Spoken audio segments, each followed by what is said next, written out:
Thank you, Oscar. Thank you so much for taking time out. Such a pleasure having you on this podcast. Looking forward to listening to your questions, Gaurav, today. Hmm. I think that's what we are going to dig deeper into. And Oscar, you know that my association with you, and I've learned so much from you, not only from what you speak, what you say, but moreover, the way you listen. And I personally consider you as one of the authorities when it comes to listening. So let's dig deeper directly into the subject that we are going to explore today.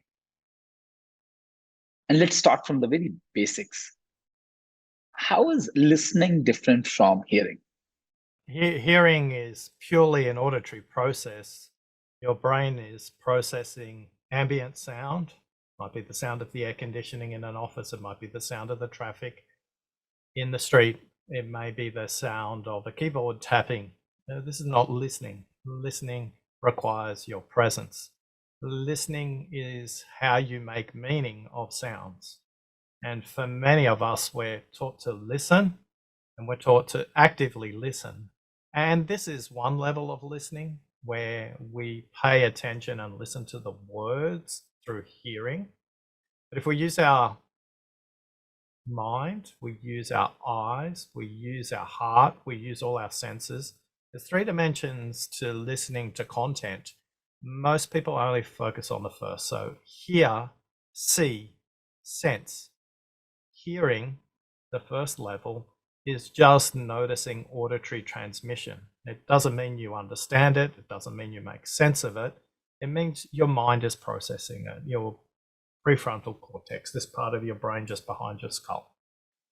As humans, we have a unique opportunity to listen. And by listening, we make sense of it for ourselves. But later on, we'll spend a lot more time talking about your role as a listener. Will change the way the speaker communicates and help them to make sense of what they're thinking. Mm, mm, So the mm. difference between hearing and listening is the meaning we make from the conversation. Yeah, yeah. So would it be a fair assumption to make, Oscar, that hearing as I'm listening to you, it's more of a biological process, that the sound waves are coming, touching the eardrums. When we start to make meaning out of that sound, that's a psychological process. And that's what listening is. Because this might create a sense of danger in my mind, or it might create a sense of happiness, a sense of celebration for me. So it depends on where I am in my life. Is my understanding correct? That's a simple way to use a click to describe the process, yes. Mhm. Oscar, I personally feel that we all go through different ups and downs in our life. And that's where there comes a time that becomes a vantage point for us, where we pick up a direction for ourselves. And that becomes a defining moment. Just curious, what was your defining moment when you declared to yourself that you would like to dig deeper into the art, the craft, the science of listening? I mean, you have written three books around the similar subject. So, what was that moment for you? I think there's moments, and again, we only make sense of them going backwards. One of those moments could be the fact that I went to school with 23 nationalities and many new migrants and refugees to my country. It could be the fact that I had a very protruded jaw and had to wear wiring known as orthodontics for 5 years rather than 2, and became very good at asking questions and not drawing attention to myself by speaking. But the moment where it really came together was in the workplace in 2008. It was April, and it was a budget setting meeting between Sydney, Seattle, and Singapore. And there were 18 people on this video conference. The meeting was scheduled for 90 minutes. Budget setting meetings have important meaning in a workplace because if you set the budget pragmatically, people will be able to stretch and improve. And if you don't, you'll set them up for failure. And in some organizations, that means people will be made redundant. They'll leave the organization. So these meetings for me were fairly consequential. I put a lot of effort and a lot of preparation into it, and so did everybody else. Everybody respected the process we were going through. And There was lots of debate in the first 20 minutes, lots of people putting forward their position about the budget. And at the 20-minute mark into this 90-minute meeting, my vice president, who was sitting across the table from me, said, "Oscar, I need to see you immediately after the meeting." Now, in my head, the meaning I made from that is I'm definitely going to get fired because Tracy doesn't often speak like that. And although I was paying attention to some of the dialogue, the only calculation that was going through my head was my personal budget at home. How many weeks of salary have I got left before the money runs out? Now, what was interesting, this meeting finished early, finished 20 minutes early, finished at the 70-minute mark, and Tracy asked me to close the door.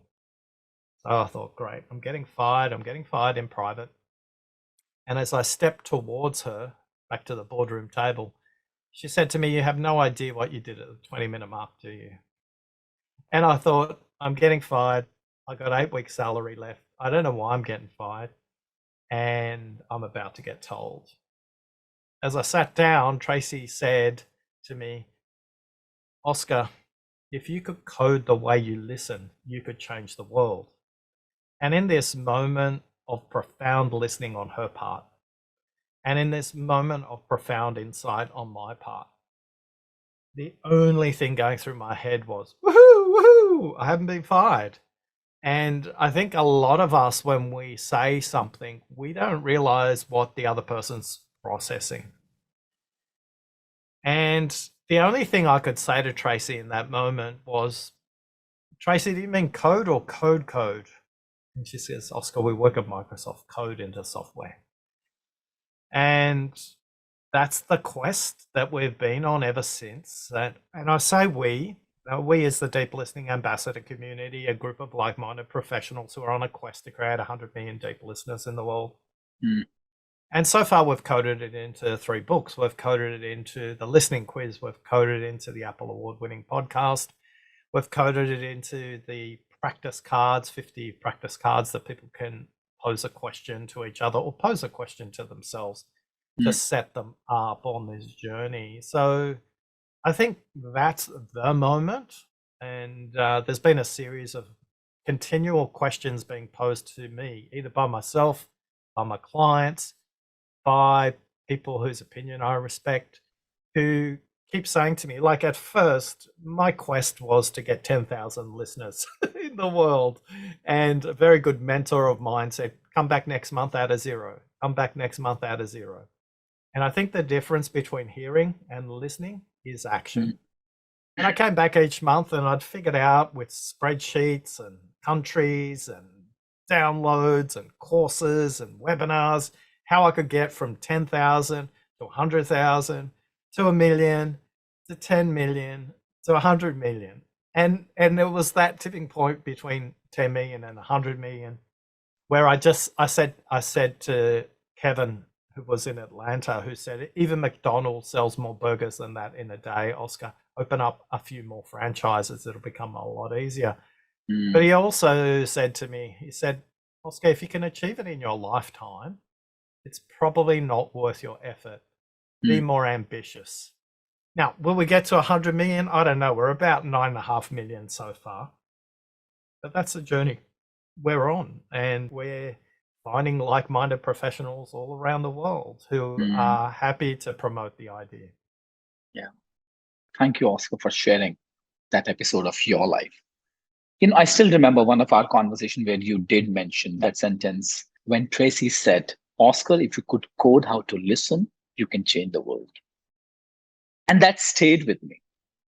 And I still remember another conversation of ours when you said that listening is a gift. Today, when you look back, the kind of work that you're already doing, I personally believe that you believe in the power of listening. Why do you think listening can genuinely change the world? Why is listening a gift to humanity?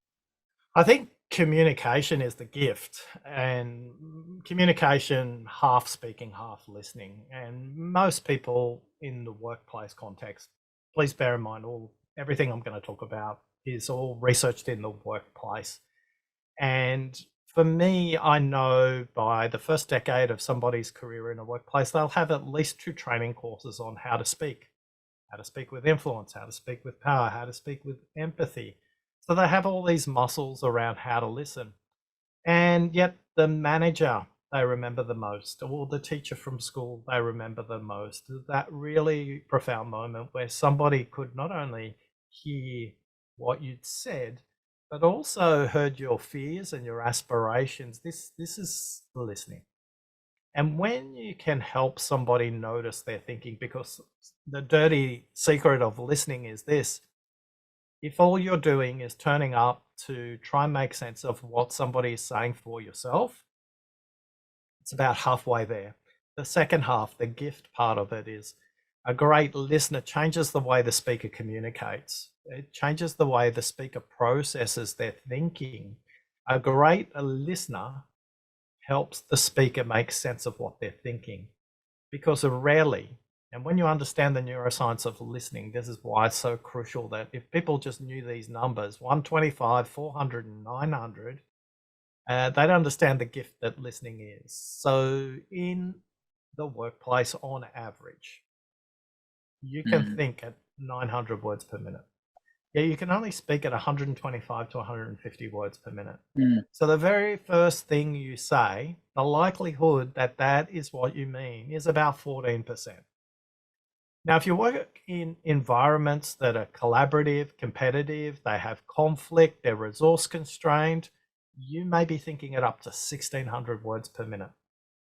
And in that context, the first thing that comes out of your mouth is probably 5% of what you're thinking.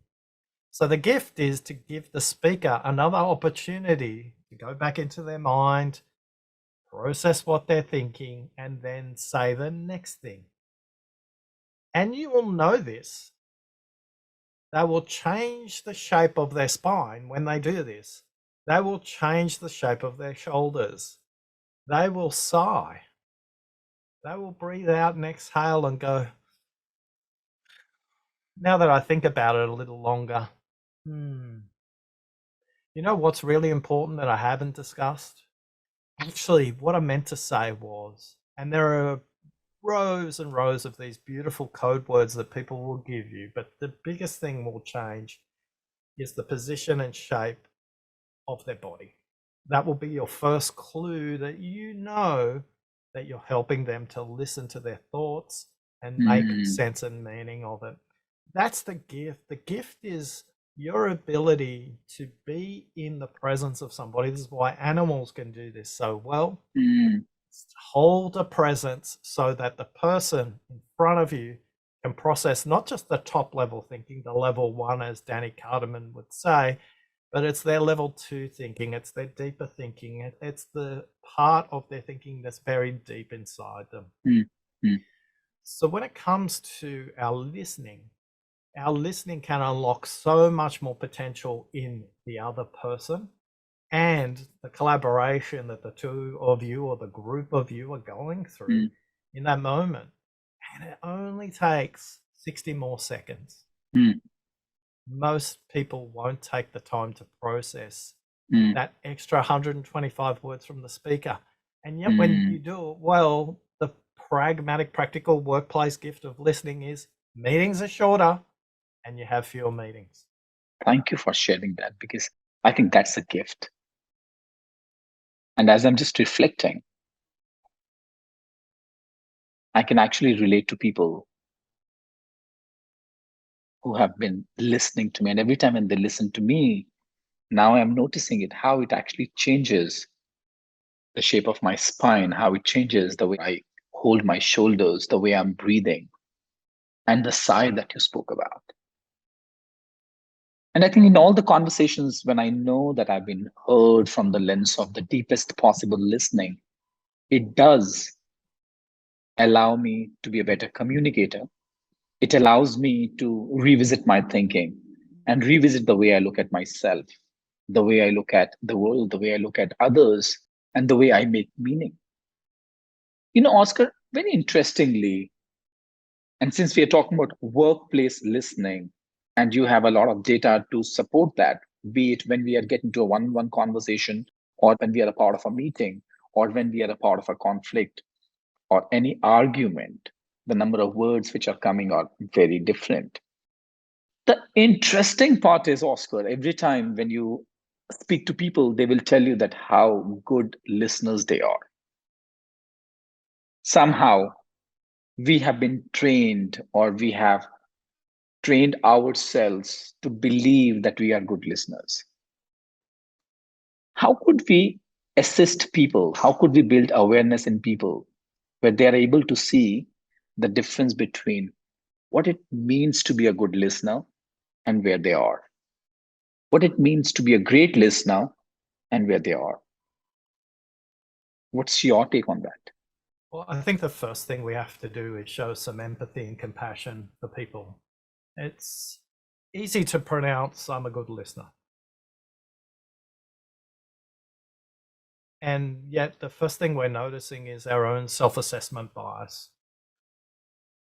The research we've done, and this research is validated by research others have done in Israel, in the Netherlands, in the United Kingdom, in the United States, and Canada, all around the world, this research is consistent. On average, people through all these research studies, 74.9% of people will rate themselves either well above average or above average when it comes to their listening. Absolutely. I've not done any research, but I know what you're talking about based on my primary conversations, primary research, what we call. So I'm 200% in alignment to what you're talking about.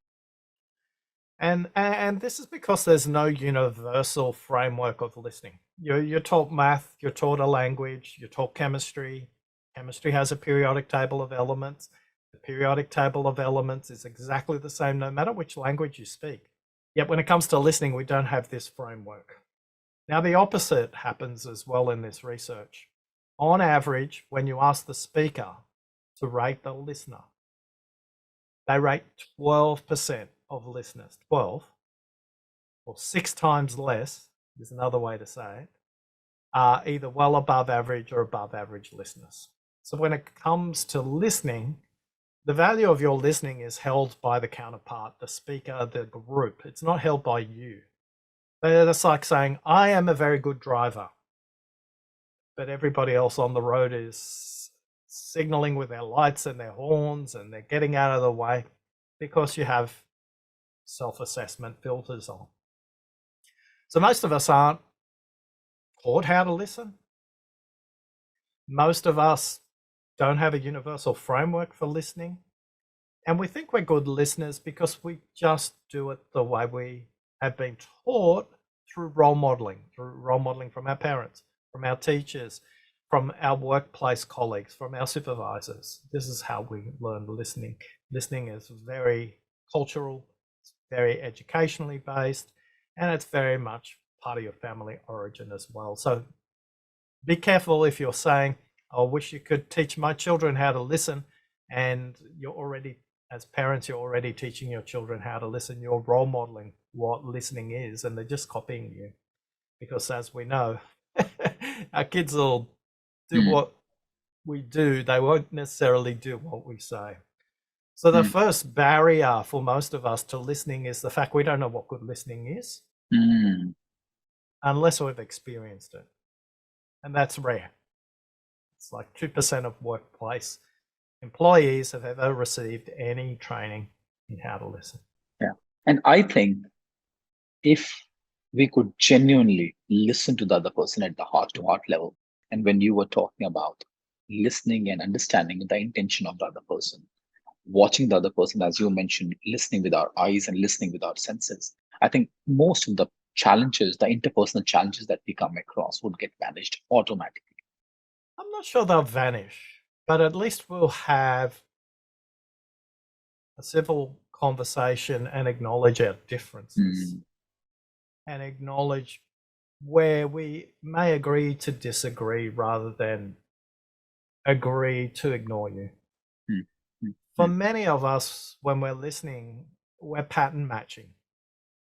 We're trying to match to previous evidence, previous education, previous experience, previous teaching from one of our parents, our grandparents, mm, our uncles, our aunties. This is a very big barrier when it comes to our listening. We've researched over 20,000 workplace listeners, and we know there's 4 common barriers to workplace listening. mm, Number one, and the most common one that people describe, but it's not actually the most common one when it comes to people's barriers, is people interrupting. mm, Now, the reason people interrupt is that they're very productivity and time conscious. So they're mm, trying to shorten the distance between what you're saying and what the outcome is. Now, often you don't have permission to interrupt. Often they're just drawing breath in. They actually haven't finished what they're trying to say. mm, But you're like the quiz show contestant on a TV show who presses the buzzer before the host has explained fully the question. You answer the wrong question. mm. And that creates friction for the relationship, but it also creates tension for you as the listener, because time, you're consistently thinking through a lens of how do you shorten time. And this is where deep listening is paradoxical. If you just open the space up, listen a little longer when you're fighting that urge to interrupt, you'll start to hear what is the really systemic issue they're trying to work on, not the symptomatic issue. If you interrupt and merely solve their pain by giving them an aspirin, you're not really solving their problem. You're just Yeah, giving them an aspirin. So this yeah. is interrupting. This listener is one of the primary villains. The second one is lost. The listener doesn't understand their role in the conversation. This shows Mm, up particularly in group meetings where they're invited to a meeting, but they don't understand their role. The speaker or the host will use language like they're very vague, they're not present, they're distant. If you are the lost listener, you're just lacking a little bit of confidence in that environment, and simply ask the host, what role would you like me to play in this meeting? mm, And once that's clarified, you can listen on behalf of a customer, a supplier, regulator, or a peer who's not present. But equally, the lost listener is somebody who's lost in their electronic notifications, their gadgets, their connected watch, their handy, their iPad, their computer, whatever can beep and buzz. And this is amplified by people who spend a lot of time working virtually as well. They'll yeah. have a Slack channel and a WhatsApp channel and all these channels going on Mm, to seduce their attention. This is where loss shows up the most. The next villain of listening is Shrewd. Shrewd listening villain is a problem-solving machine. They're listening to fix. They're listening to solve. Unfortunately, they anticipate. They go, wow, okay, that's a really basic problem. Hurry up and say that, because I can think of 2 other problems you haven't even thought about, because I'm so learned. I've done a master's, I've done a PhD, I'm an expert in this field. Yeah. But in that moment, because you're too busy thinking you're solving the problem that they're explaining, you're not present enough to understand how they're describing it. mm, Where is the inflection in their voice? Is it coming from here, or is it coming from here? mm, If you're busy problem solving, you make a huge assumption that you're the expert in this conversation. mm, And the other thing you make an assumption is they want something to be fixed. mm, Shrewd listening villain should ask the question, what will make this a great discussion, mm, before the conversation even starts, because a lot of time people just want somebody to bounce their thinking off. They mm, don't want a solution. They just want to bounce it off. Another question the shrewd listening villain can ask mm, is simply this: how long have you been thinking about this? Because quite mm, often the solutions that the shrewd villain comes up with is something they've already thought about, but they've never taken the time to ask. mm, Now, by the way, at home I'm lost, and at work I'm shrewd. But before we go there, the final listening villain is dramatic.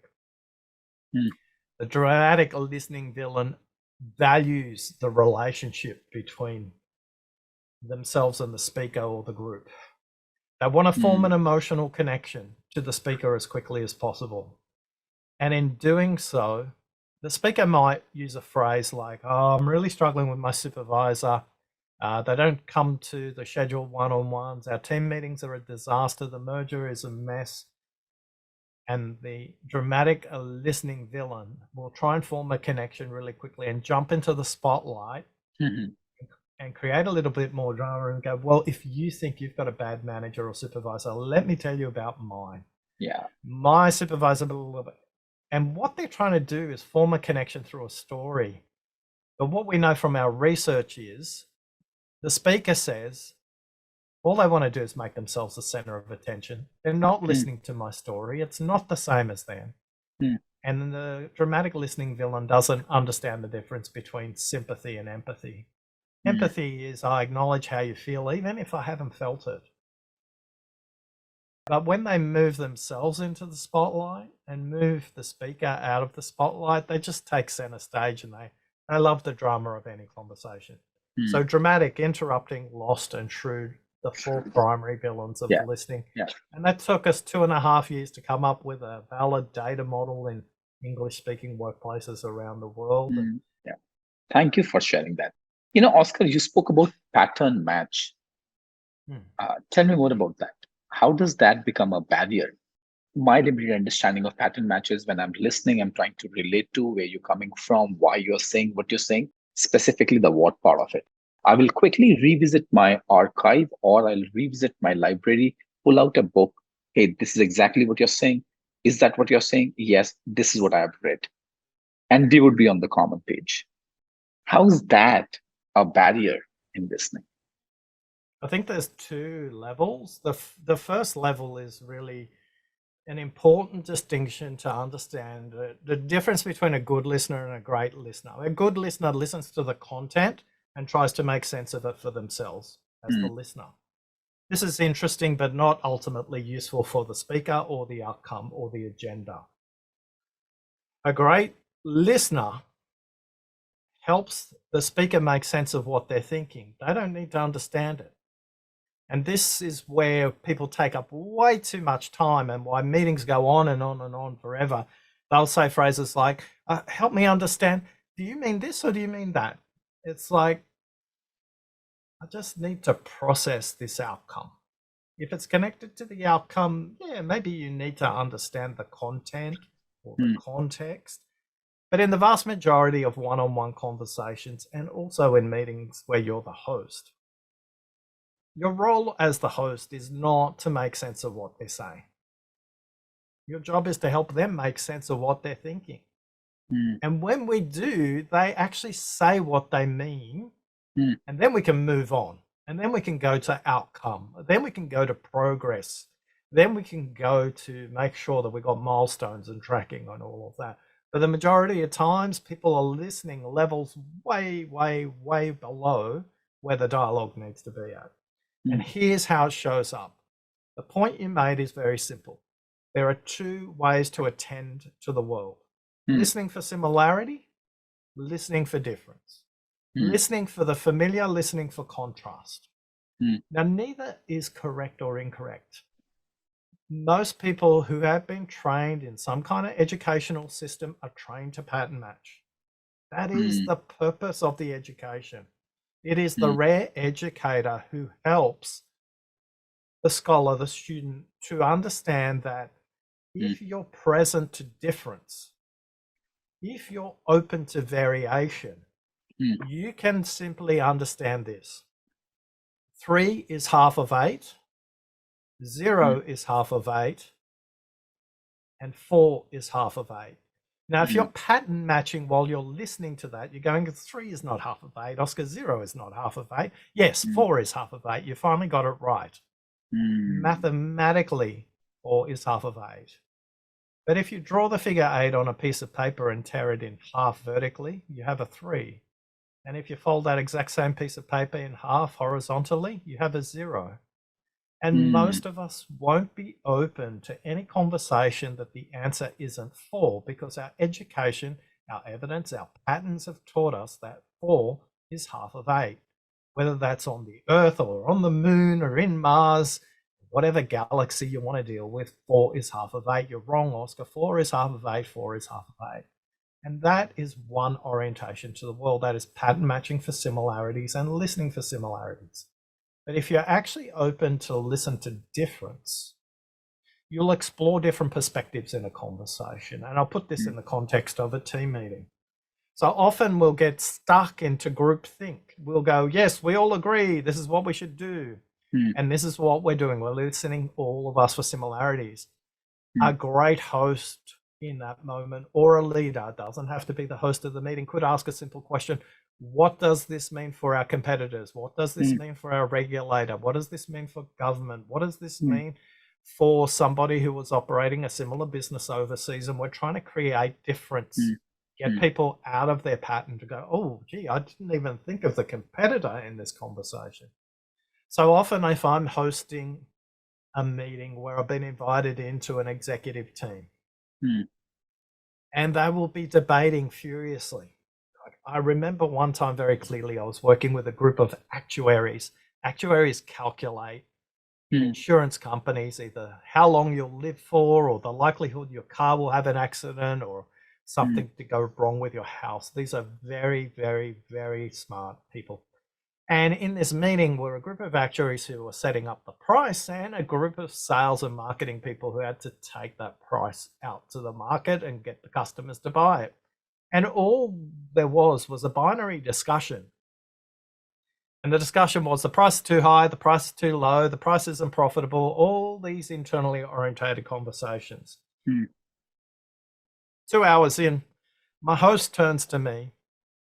I'm observing this meeting. Okay, Oscar, it's about time you did something. All you've been doing is listening in the background. And I said, today I heard at least 7 assumptions that are made by both sides. And until you declare your assumptions to each other, it's unlikely you're going to progress. To understand where your assumptions are, I want you, and I pointed to a lady in the room, I said, I want you to wear the hat of the competition. And if they were in the room right now, what would they be laughing at us about? Because we haven't even discussed it. And she went, she got out 5 things straight away. And I went, time out, great. Can you just capture that up there on the whiteboard? Just write those out.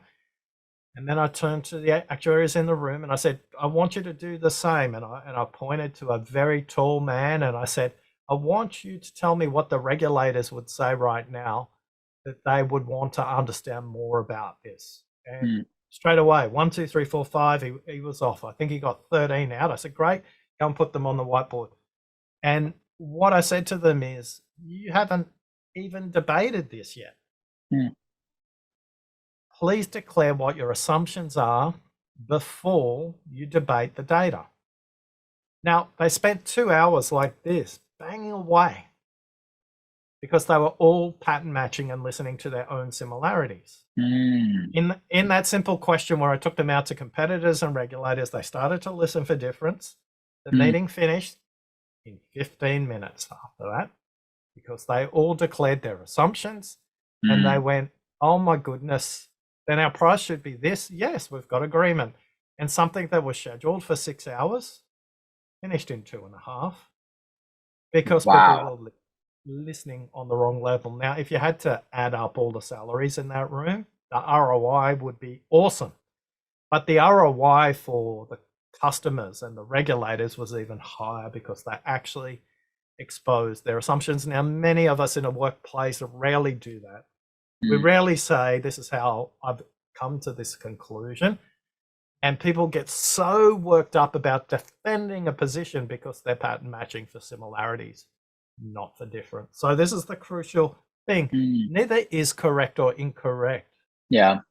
It's the judgment for you to say, when a team is in formation, we should listen for similarities. And when we're halfway through a project, probably a good time to talk about differences.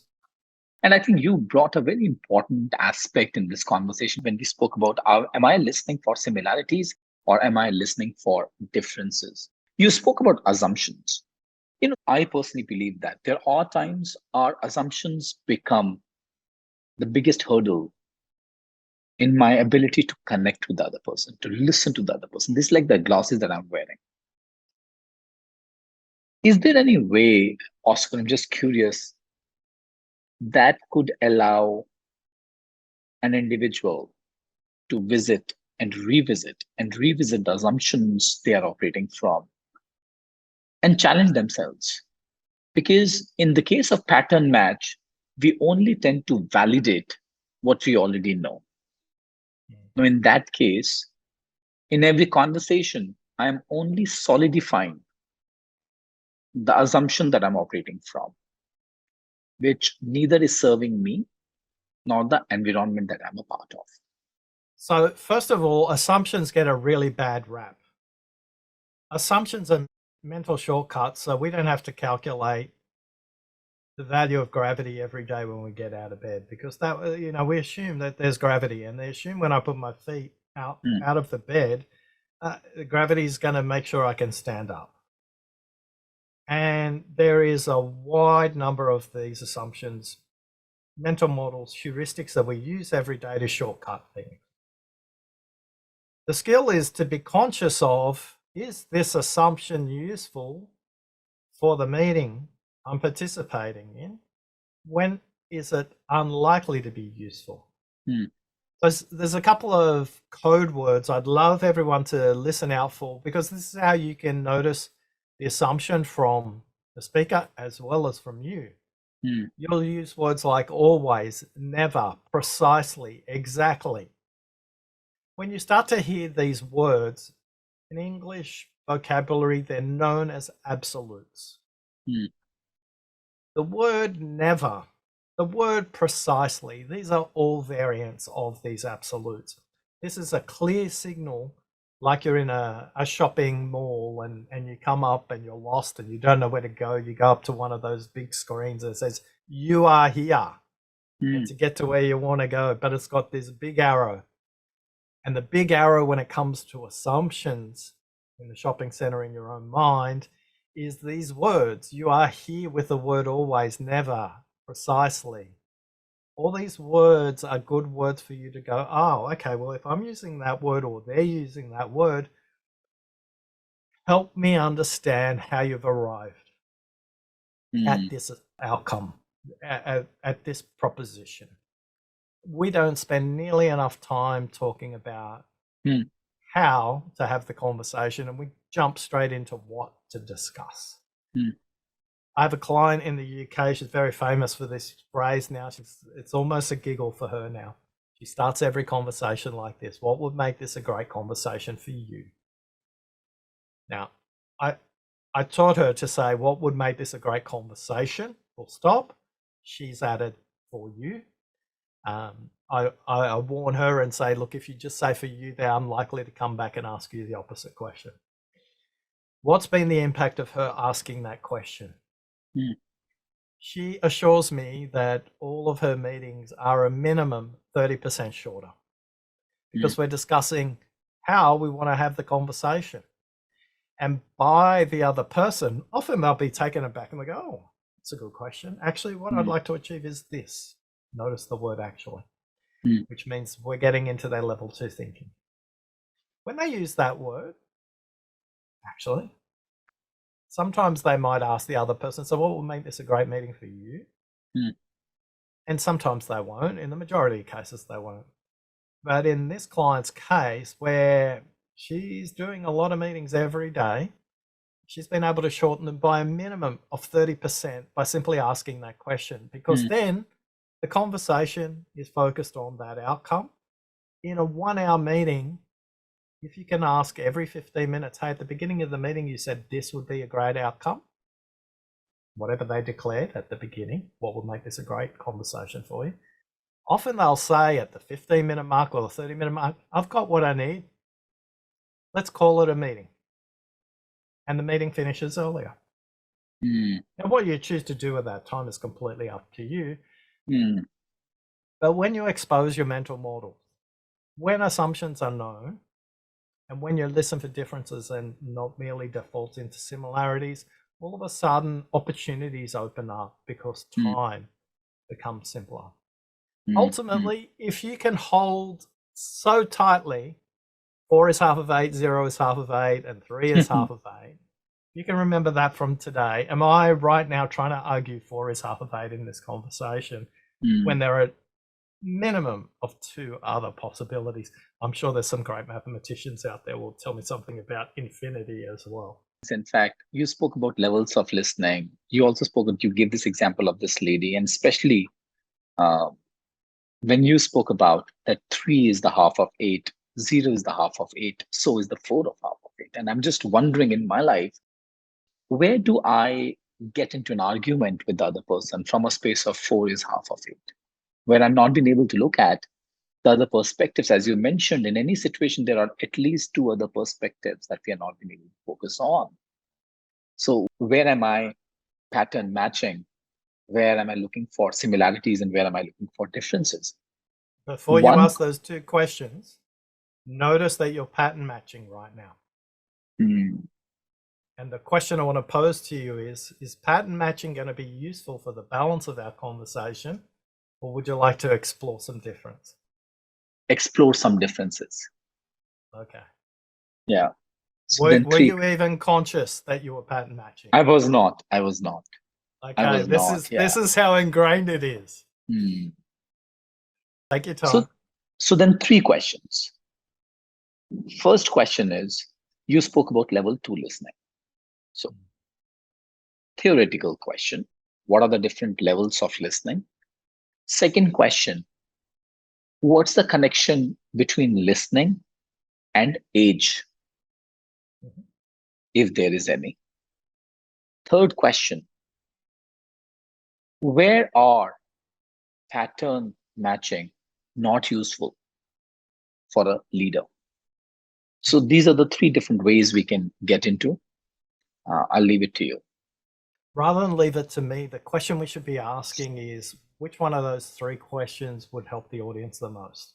And as you know the audience better than me, let's use the frame to explore this, because asking me which one of those, by the way, triple barrel question is difficult for the speaker.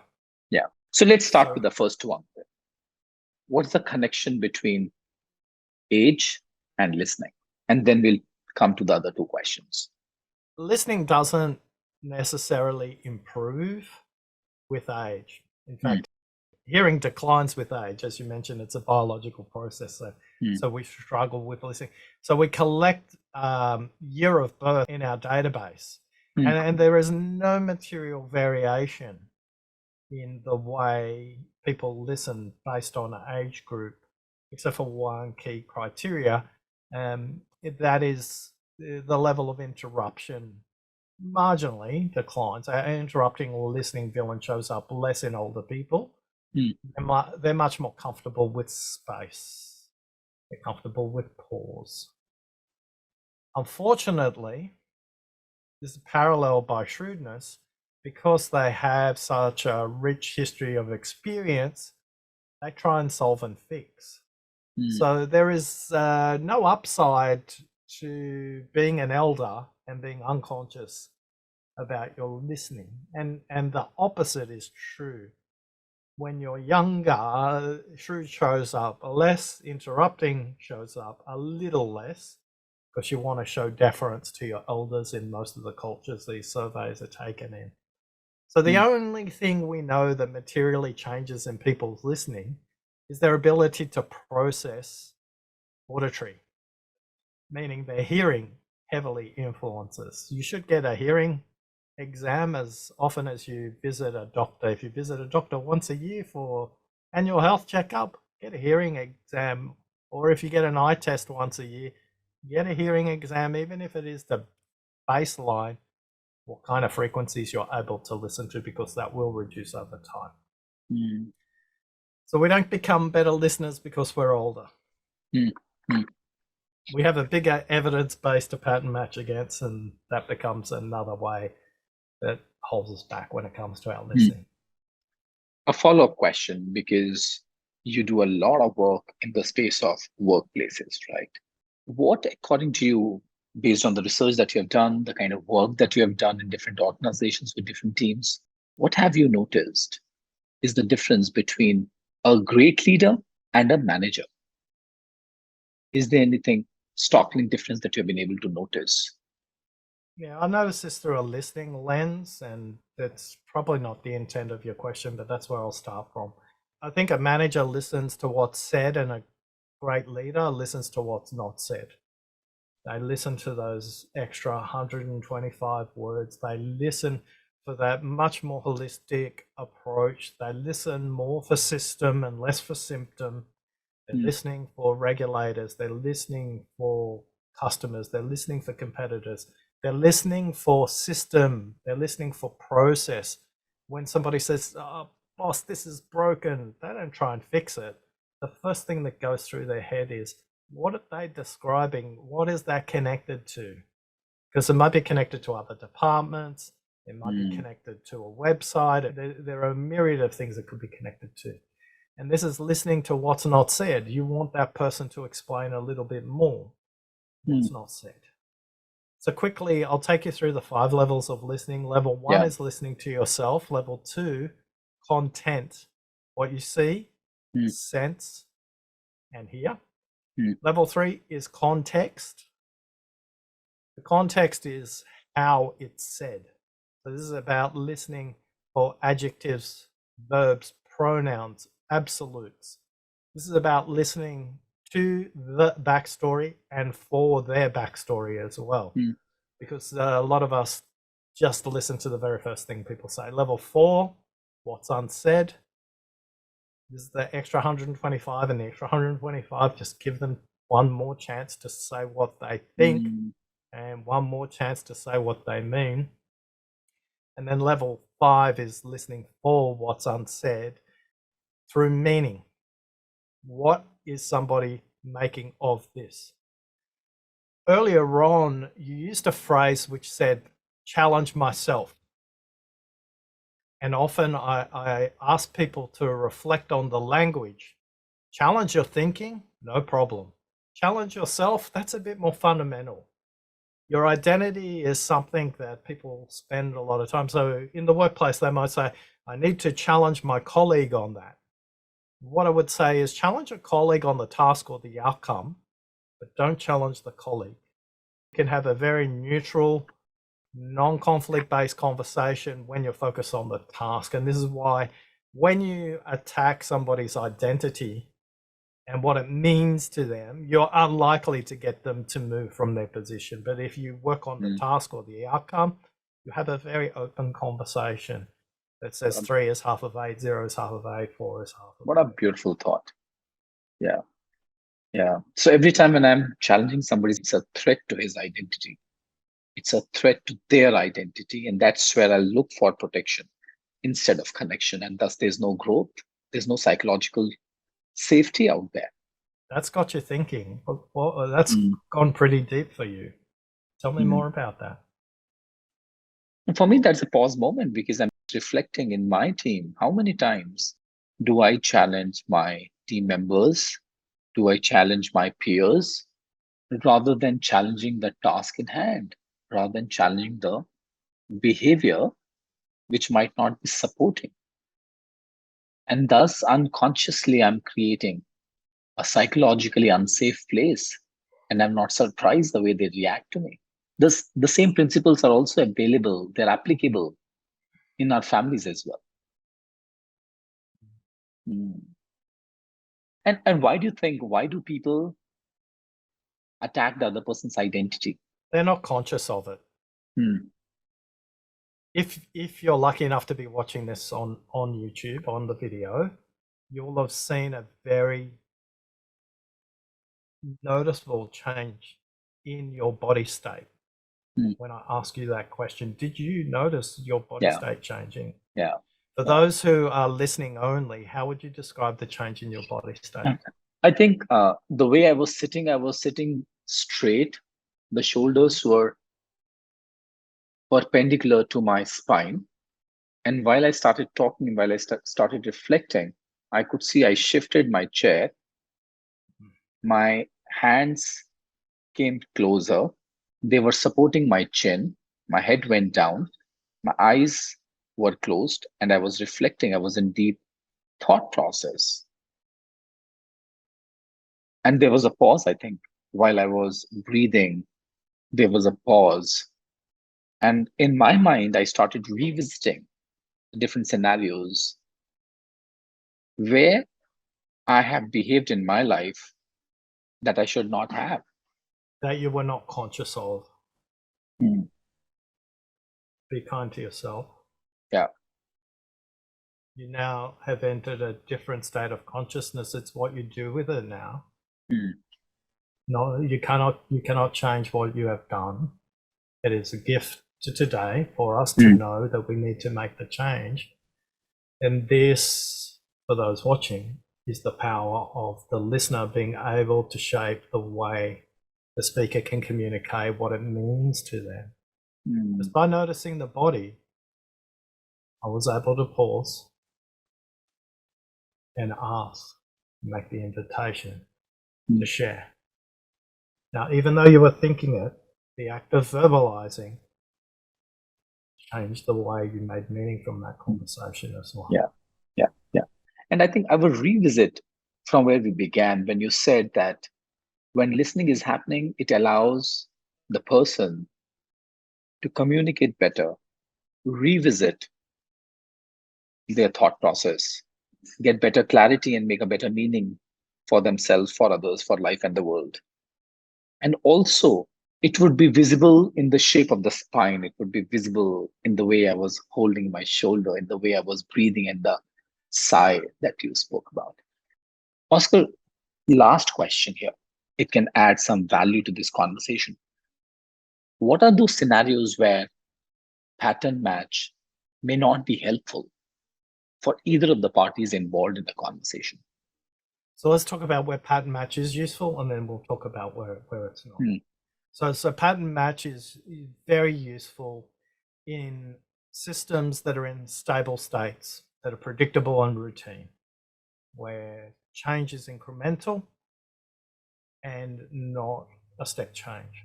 But if you're dealing with dynamic environments where you're looking for significant step change or multiple competitive vectors, or the dynamic of the system has completely changed, a pandemic,